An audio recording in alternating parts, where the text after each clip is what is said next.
ನಮಸ್ತೆ ಎಲ್ಲರಿಗೂ. ಇವತ್ತು ನಾನು ಆರೋಗ್ಯಕರವಾದ ಕುಂಬಳಕಾಯಿ ಪಲ್ಯ ಹಾಗೂ ಚಪಾತಿ ರೆಸಿಪಿನ ತೋರಿಸ್ಕೊಡ್ತಾ ಇದ್ದೀನಿ.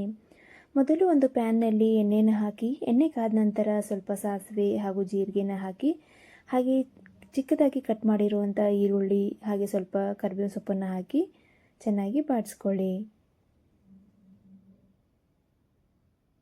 ನಂತರ ಸ್ವಲ್ಪ ಅರಿಶಿನ ಹಾಕಿ, ಈಗ ಕುಂಬಳಕಾಯನ್ನು ಚಿಕ್ಕದಾಗಿ ಕಟ್ ಮಾಡ್ಕೊಂಡು ಇಟ್ಕೊಂಡಿದ್ದೀನಿ.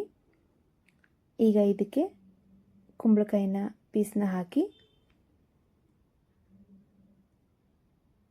ಹಾಗೆ ಚೆನ್ನಾಗಿ ಮಿಕ್ಸ್ ಮಾಡ್ಕೊಳ್ಳಿ. ಈ ಕುಂಬಳಕಾಯಿ ಪಲ್ಯ ಬರೀ ಚಪಾತಿ ಜೊತೆಗೆ ಅಷ್ಟೇ ಅಲ್ಲ, ನೀರು ದೋಸೆ ಜೊತೆಗೂ ತುಂಬಾ ಚೆನ್ನಾಗಿರುತ್ತೆ.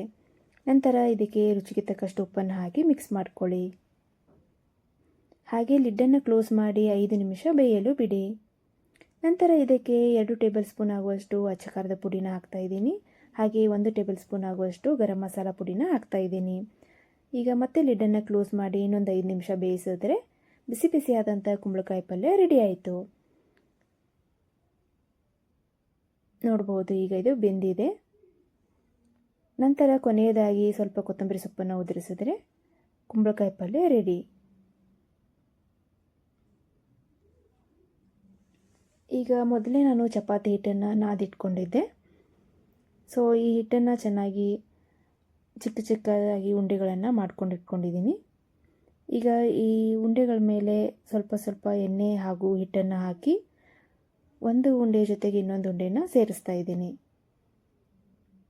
ಈಗ ಹಿಟ್ಟಿನ ಸಹಾಯದಿಂದ ಇದನ್ನು ಲಟ್ಟಿಸ್ಕೊತಾ ಇದ್ದೀನಿ.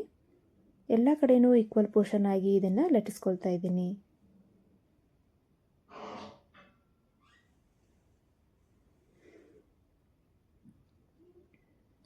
ಈಗ ಕಾಯ್ದಂಥ ಹೆಂಚಿನಲ್ಲಿ ಚಪಾತಿನ ಹಾಕ್ತಾಯಿದ್ದೀನಿ.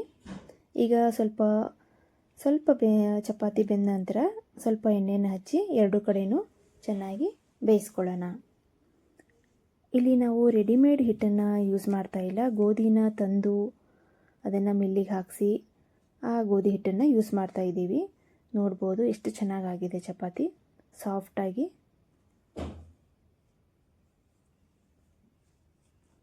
ಈಗ ಬಿಸಿ ಬಿಸಿಯಾದಂತಹ ಚಪಾತಿ ಹಾಗೂ ಜೊತೆಗೆ ಬಿಸಿ ಬಿಸಿಯಾದಂತಹ ಕುಂಬಳಕಾಯಿ ಪಲ್ಯ ರೆಡಿಯಾಗಿದೆ.